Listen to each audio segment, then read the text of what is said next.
تو اسلام فیمنزم کو لے کے کیا کانسیپٹ دیتا ہے، یا اسلام کیا فیمنزم کے سپورٹ میں بات کرتا ہے یا فیمنزم کے اگینسٹ بات کرتا ہے؟ اس بات کو سمجھنے کے لیے ہمیں سب سے پہلے یہ جان لینا ضروری ہے کہ ہم نے فیمنزم کو کس سینس میں سمجھا ہے.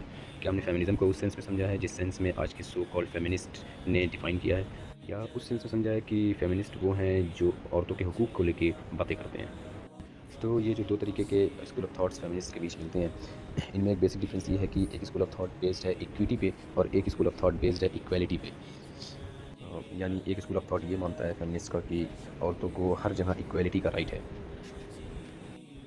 ایک اسکول آف تھاٹ یہ مانتا ہے فیمنسٹ کا کہ عورتوں کو ایکویلٹی نہیں ایکویٹی کا رائٹ ہونا چاہیے. ایکویٹی ضروری ہے کہ جہاں پہ عورتوں کو زیادہ حقوق کی ضرورت ہے وہاں زیادہ ملے، جہاں پہ عورتوں کو کم حقوق کی ضرورت ہے وہاں کم ملے، جہاں پہ ایکولی حقوق کی ضرورت ہے وہاں پہ ایکولی ملے. تو اگر ہم براڈلی دیکھیں، چیک کریں، تو ہمیں یہ پتہ چلے گا کہ ایکویلٹی ہر جگہ جسٹیفائڈ نہیں ہے، لیکن ایکویٹی ہر جگہ جسٹیفائڈ ہے. So after studying Islam I prefer to be a real feminist. وہ فیمنسٹ جو کہ ایکویٹی کو پیمانہ مانتے ہیں عورتوں کے حقوق دلانے کے لیے، نہ کہ ایکویلٹی کو. تو میں ایسا کیوں کہہ رہا ہوں؟ ایسا اس لیے کہہ رہا ہوں کیونکہ اسلام نے جسٹس کو پیمانہ مانا ہے کسی بھی بندے کے حقوق کو دینے کے لیے. اسی لیے اسلام میں کہیں کہیں عورتوں کو زیادہ حقوق ملے، کہیں کہیں مردوں کو زیادہ حقوق ملے، اور کہیں کہیں دونوں کو ایکولی حقوق ملے.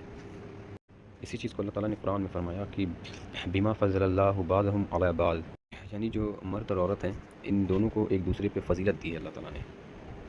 اور کہیں اللہ تعالیٰ فرماتے ہیں یا ایھا الذین آمنوا لا یحل لکم ان ترثوا النساء کرہا، یعنی ان لوگوں کے بارے میں، ان عورتوں کے بارے میں بتایا کہ جو عورتیں بیوہ ہو جاتی ہیں، جو ودھوا ہو جاتی ہیں، ویڈوز کے بارے میں، کہ ان کے جو سسرال والے ہیں وہ اس ودھوا کی، اس بیوہ کی مہر کو، یا اس کے پاس جو بھی مال ہے اس میں ان کا کوئی حق نہیں ہے. یعنی اب جو بیوہ لڑکی ہے وہ آزاد ہے، وہ چاہے تو دوسرا نکاح کرے، اس کا وارث بننے کی کوشش نہ کریں. وہ چاہے تو دوسرا نکاح کرے، یا پھر چاہے تو اپنے سسرال میں رہے یا اپنے مائکے میں، یہ اس کی مرضی ہوگی. تو ایسے ہی الگ الگ جگہ پہ اللہ تعالیٰ نے مرد اور عورت کے الگ الگ حقوق بیان کیے، انہیں الگ الگ رائٹس دیے. کہیں پہ ان کے رائٹس، کہیں پہ مردوں کے رائٹس زیادہ، کہیں پہ عورتوں کے رائٹس زیادہ. تو یہاں پہ قرآن ہمیشہ جسٹس کو پیمانہ بنا کر یہ سارے حقوق دیتا ہے. So the conclusion of the content is a Muslim should be a feminist.